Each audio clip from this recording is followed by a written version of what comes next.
širom svijeta se bavi mnogim zanimljivim sportovima, a kamenijada koja se trenutno održava u Fočiju definitivno ne spada u jedan od njih. Na teren smo poslali našeg reportera MK. Pozdrav dragi gledalci, nalazimo se u sunčanom Fočiju u kojem se održava prva bosansko-hercegovačka kamenijada. Sa nama je jedini poznati učesnik Boris Vulvić, zvani Kamenko.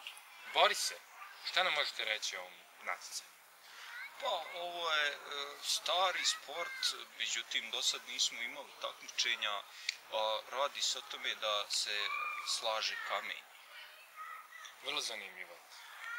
Možete li nam reći koje sve discipline postoje u ovom sportu? Pa ima raznih disciplina, zavisno od kamena, zavisno od metode. Pa imamo tako sitni, krupni, klesani, rezani, mate, onda jednom klesani preko dva put rezanog, dva put rezani preko tri put klesanog. Onda imamo divlje oko domaćeg i naravno divlje oko domaćeg sa štemovanjem. Fascinantno.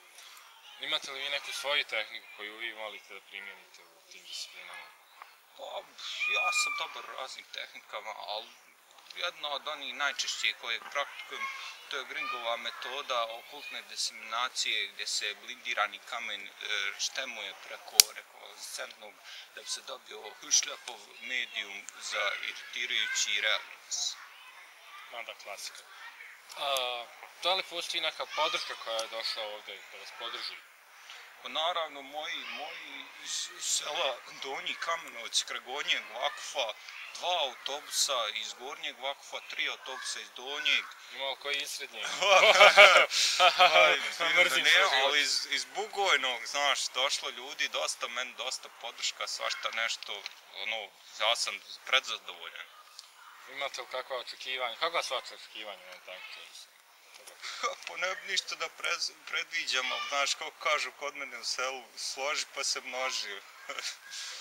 Jako kreativno, da. Nekim ljudima kamenijada smeta. Za našu televiziju progovorio je samoprozvani Drvenko. Ja sam danas došao ovdje da se borim, da pošaljem svijetu poruku kakva je nepravda učinjena za drvenijadu. Oni su napravili kamenijadu u Fočju, a drvenijadu nisu. A mi svi znamo da se na kamen niko ne može agrijati. Da se drva slažu pred zimu, da se drveta pravi namještaj, prave se kuće. Kameno doba je prošlo. Sad je došlo drveno. Drvenko je hvaljen među stanovnicima Fočija.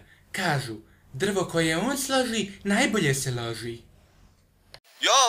Ja sam ovdje u ovom kraju najpošteniji, to svi znaju. Ja slažem drva, ja sam vrijedan, ja ih cijepam i na mjeru i bez mjere i sušim i ovlažim ako treba kako domaćin hoće i nisam skup, a ja sam najbolji ovdje. Da, vidim i najskromniji ste. A kako svi planirate boriti uopšte da se legalizuje drvenijada? Pa eto, ja planiram svim ovim ministrima i Evropskoj uniji što daju podršku toj kamenijadi, ja ću svima besplatno iscijepati, složiti drva, pa ako Bog da sljedeće godine da ovdje vidimo i kako se drva slažu, a ne samo kamen. Kamen je prošlost. Već ste to rekli. Na kamenijadi je došlo do malog sukoba, ali na našu nesreću niko nije bio povrijeđen.